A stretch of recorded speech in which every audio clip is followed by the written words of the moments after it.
Go. Okay. Hello, world. World, this is the earliest we done got up since we started. So we up for 8 o'clock this morning. We've been out of recording for a few days. We recorded a video yesterday, but our camera, a new camera that we just bought, had like some lines and stuff going through it. It wasn't a good recording. So we decided to do a new one today and start fresh today. We've been moving for the past few days. It's actually a good thing that my wife's phone stopped working because we needed that time to do some heavy moving. So the fact that it stopped working was a good thing. So update you guys. Wow, we've got so much stuff moved into the house, but yet we have so much more to go. It's been a good few days. It's been up and down. Uh, a pipe was loose in our home, which when we got the plumber to come out, we realized it was something that we could have fixed ourselves, but at the same time, we called Joanne, and we were thinking about fixing it ourselves, but she advised us not to because our home is under warranty, and she said don't for the first year that we own the home, although we have homeowner insurance, for the first year it's under warranty. So she told us don't touch anything because we don't want to void our warranty out, and even with the warranty we had to pay $75 copay or something like that for a simple problem that we could have fixed ourselves. But at the same time, if we would have fixed it ourselves, it would have voided our warranty. So it was better that we paid the $75. Also, it's another good thing that my wife's phone stopped working and we bought a real camera, because if it didn't stop working, we would have kept recording with my wife's phone. But so instead, since it stopped working, it forced us, if we wanted a vlog, to get a good um, camcorder. So, we made an investment, even though right now, for moving, we really didn't have the money to do it. But, if we wanted to keep vlogging, we had to do it. So, we got so much moved in the house. Uh, there's not very much left over here, but there are still some things to move. Um, wow. I'm trying to think what we've been through. We have a pack of some clothes and the bed frame. Today will be the last day that we'll be sleeping over here. By the end of the day, we'll have the last of our bed over there, our bed frame and our mattresses at the end of the day. So we won't be sleeping over here, but we've worked hard the past few days. I mean, I think if we didn't have to go get all of our utilities turned on and sit there and wait and stuff like that, and go turn in some things and do different things, then we would have been done a little bit. We would have been done a little faster. But we spent a lot of time turning things on, getting things done, and that's taken away from our time there. But while we've been moving, it's been an all day affair. Not only in the process of moving, we've been cleaning up as well, getting it clean as well. And then when we finish moving in, we're gonna clean it up for a second time because, you know, when you think somebody's been living in a home for 10 plus years, their spirit and their identity is all over a home. So this should be something for anybody who's getting a new home. Before you move your stuff in, you should clean the house down. Take a day, first day, clean the house down. As a matter of fact, I give you the step-by-step rundown of what we've done and how we've tackled moving. And I feel like the way that I like to move is the most sanitary way to move. So the very first day, when we closed, the first thing we did was have a load of stuff done, ready to go over there.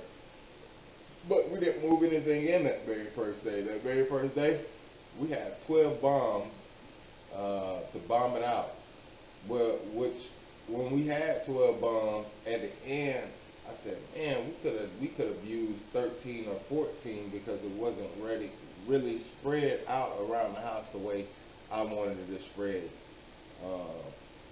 There was still some gaps that I wanted to fill, but it's okay. 12 bombs, it got the house pretty good. I feel like it did a pretty good job of killing whatever was in the house. Being that we're in the country, that's very important. You know, we felt like that was very important, not to just move our things into the house, but to bomb it out. And that's a way of getting rid of, another way of getting rid of any old spirits that are lingering. You know, people say, oh, there's spirits in the house all the time. Well, the best way to get rid of spirits is to clean, you know, because the more you clean, the more you wipe away the identity of anybody else who's ever lived there. So we bombed it out the first day. We came back, and man, did it smell? It smelled like a fumigation factory in there. It was like strong. One day later, we came back. We bombed it out. The sun was still up when we left from the bombing, and we placed the first load of stuff that we had there on the porch. We came back the next day, and man, it smelled strong in there. But from there, we got to vacuuming and shampooing the carpets. Although there's not a lot of carpet in the house, there is some places that has carpet in the house, such as our bedroom, the front living room. The upstairs area is fully carpeted, so and our closet is carpeted. So we did that first. First thing we did was vacuum and carpet clean the floors. And so along with that as well, in the back we did a mop. We mopped, but it needs to be mopped again and one more time, because we had our dogs down there. It needs to be before the end of the day. We'll have to mop at least once or twice more. We moved some stuff over there. So we moved some of our cookware over there, but we still have a long way to go. It's been a hard working few days. We got some stuff done in the yard as well along the way, just while we've been working to clean the house and move things in. It's been little things that have agitated me in the yard that I was like, man, we got to get rid of this stuff, because this is where our bushes,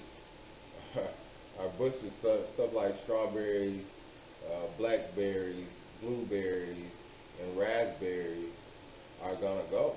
So, you know, we also took the time to clean that stuff out. I cleaned that stuff out because I know once we leave from over there, you know, anytime we do anything, we're gonna have to dump it right in our yard. So, hey, while we still have possession of this place, you know, as I'm hauling our stuff off from over here, I'm hauling the trash that was left over there over here. So while I'm taking things from over here to our new home, our items from here to our new home, when we come back, I'm having a load of just pure garbage that's been left on our property. I'm loading that stuff up, and I'm putting it out here in a big pile, because eventually the city will come and get it, and it won't be on my property anymore, because there's a lot of junk out there. So in between trips, we've been loading a load of pure trash and junk up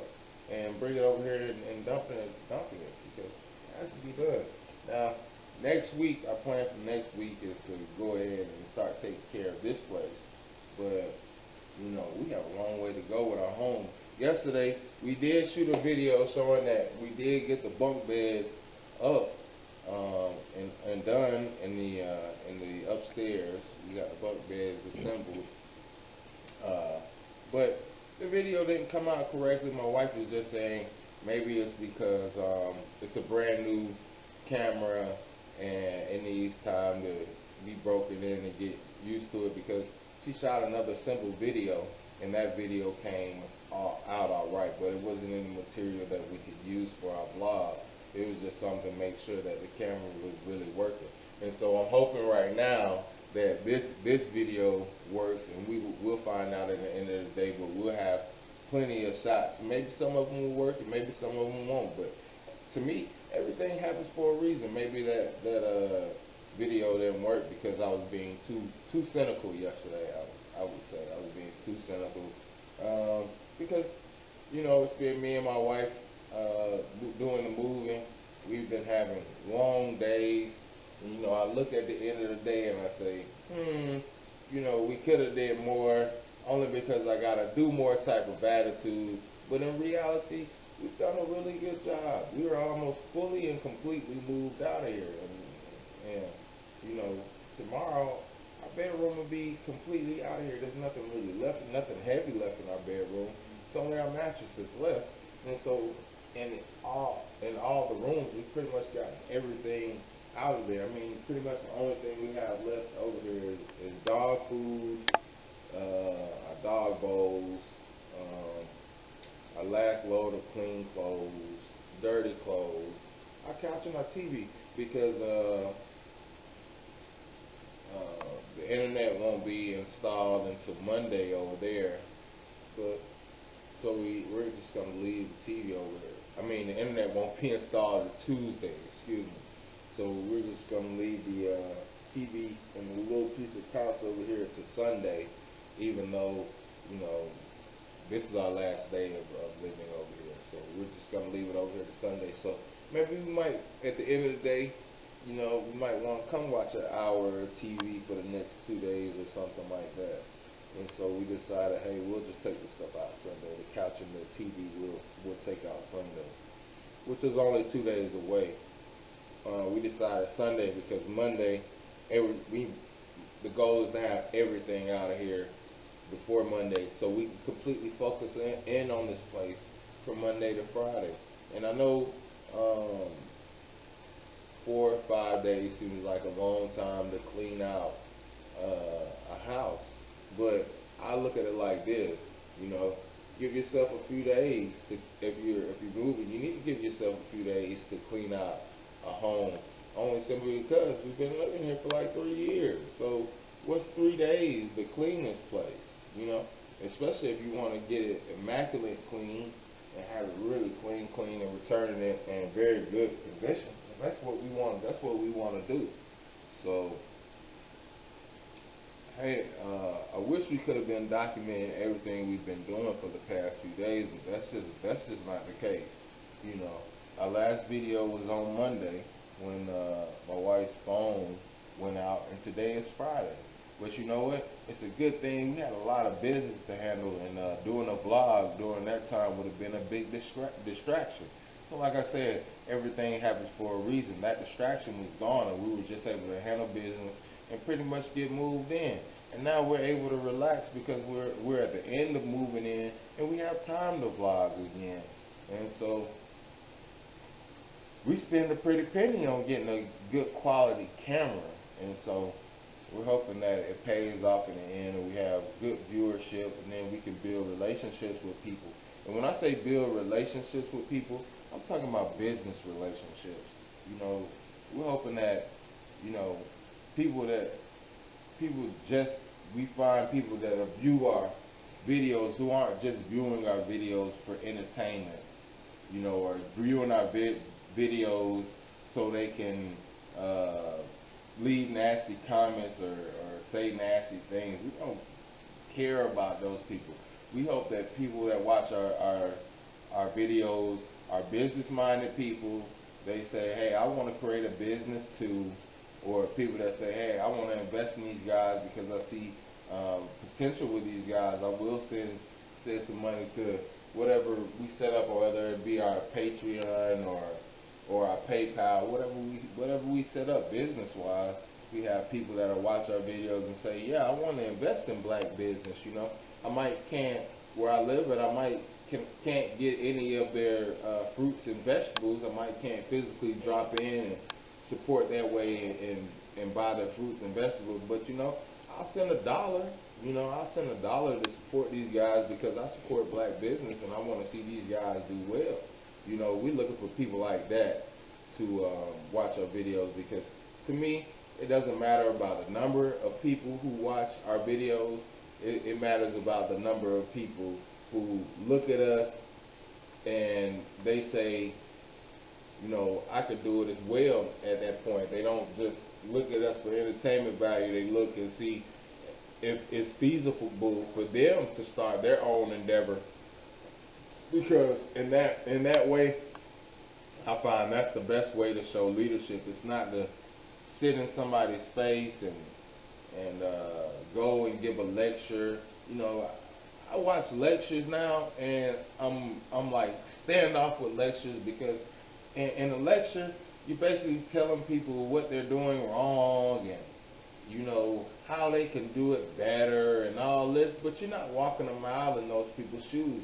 I even feel like leadership nowadays is misconstrued and done and over with. Like anybody you would consider a leader, especially in the black community, the leaders are, you know, garbage nowadays. There are no more Martin Luther Kings. There are no more Malcolm X's. There are no more Larry Hoovers. There are no more people like this anymore. Those people don't exist. When they were here and they were being Messianic forces on earth, you know, people didn't accept these people the way that they should have. People didn't receive them or protect them. And so you lost your black messiahs. They're gone. They're incarcerated and dead. Your black messiahs are incarcerated and dead. And so they're not coming back. Your Minister Farrakhan, he's actually a good leader, but he's old. He can't relate to young people. His time has passed. You know, the Honorable Elijah Muhammad, he was a great Messianic force. He brought a very good message to uplift black people's spirits and to make them feel worth something with themselves.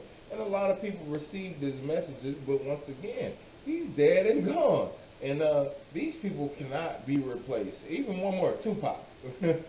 Tupac, you know, he was a good messenger for people who were in the street life. They were no longer thinking about, you know, anybody oppressing them. They were just thinking cash rules everything around me. And he was a good Messianic force for street type of people. But he's dead and gone. So there's no leadership in the community anymore. I think leadership should be based upon now about people who want to get you into business. That's leadership now because that's the only thing we haven't tapped into in a large drove and large force. We haven't tapped into business creation. And I gotta tell you, we seen some statistics probably about when was it that we saw that about black businesses is the fastest growing businesses right now in America. It's the rate of which black people are going into business is about 8%, growing at 8% every year. Which, when you think about, there is like hardly any black business is growing by 8%. That the 2% that white-owned businesses are growing, their white-owned businesses are growing 2% a year. That 2% is more businesses being opened than the 8% for black business.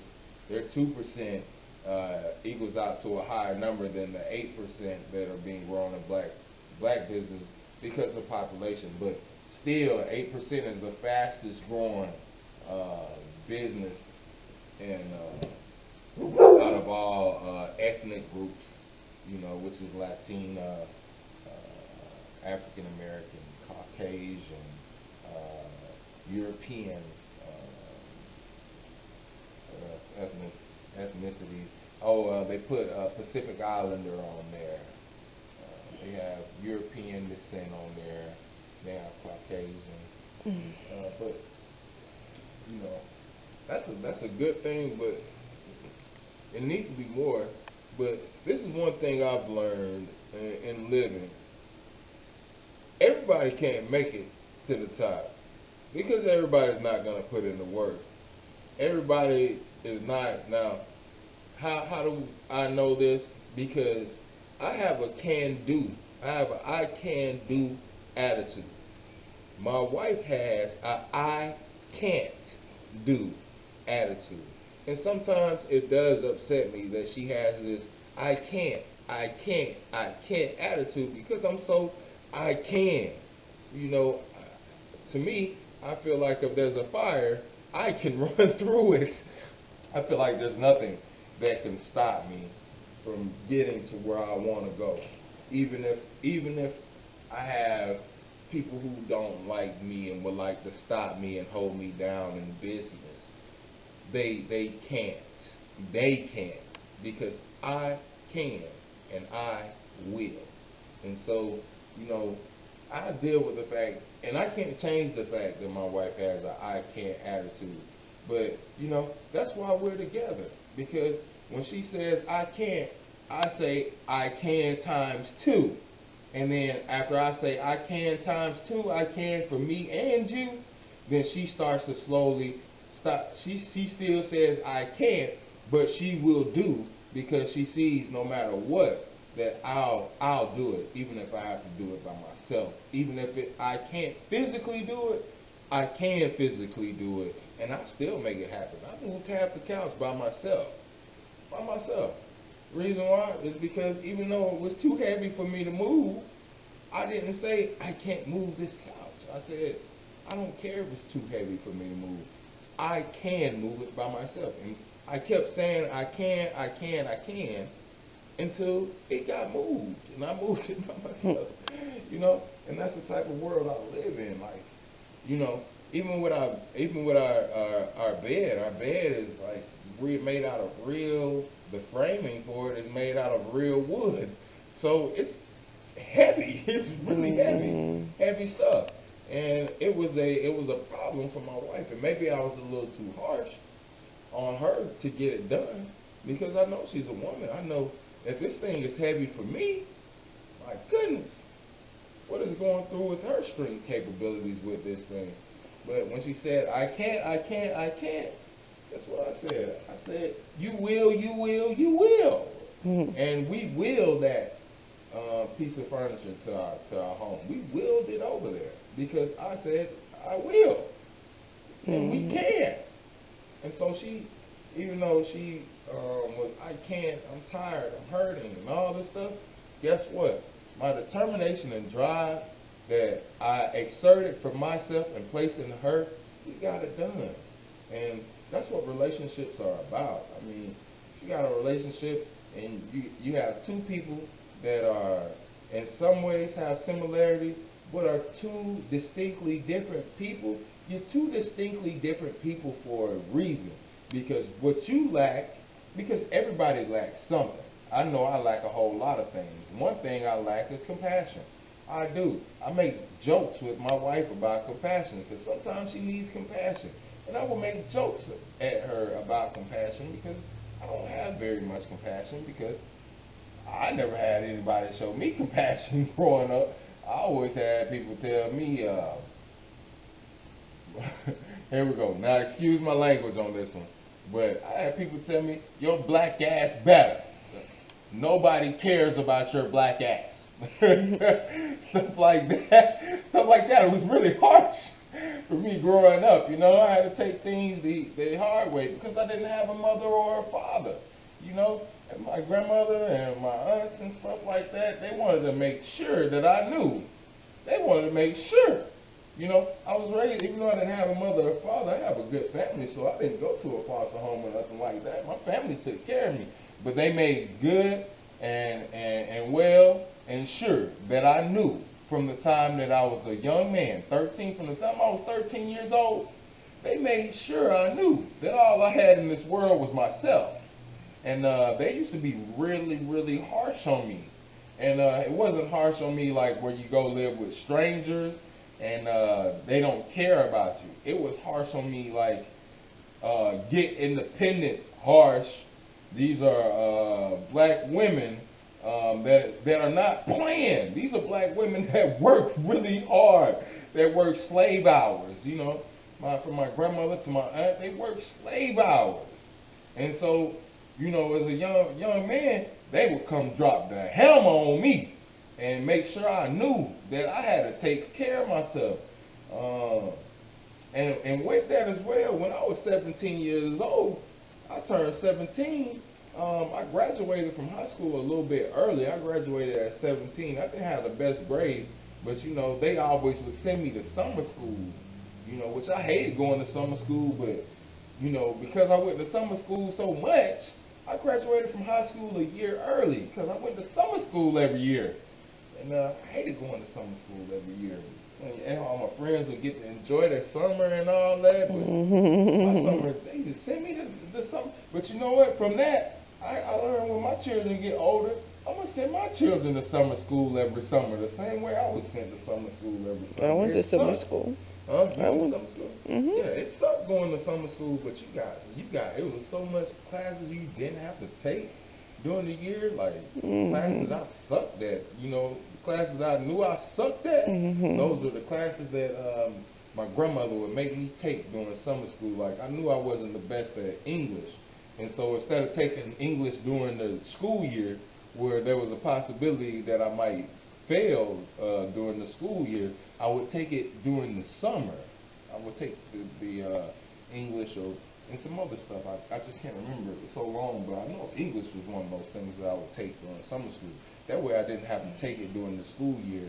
It would be only probably about 5 or 6 people in the classroom for summer school, and I would just get it knocked out, so I wouldn't have to take it during the school year. But yeah, like on top of that, when I graduated, as soon as I graduated, I was graduated from high school for maybe a month. My aunt kicked me out the house. She was like, "You're a grown man. You gotta get out of here and find you something to do." And man, did that shape my life for the best? Because not only was I being trained to be an independent thinker, as a child, I liked to roam and liked to do my own thing. As a child, I was gone. As a young man, I was taught, you better do it, because if you don't get it together, you ain't about to be just lacking around here. And then at 17, I was told, you gotta go. You gotta go figure out what you want to do. And I lived on the streets. I lived on the streets for a good 5, 6 months. I literally lived on the street because I had too much pride. And that's what's wrong with a lot of young men today. They don't have no pride. I had once my aunt told me I had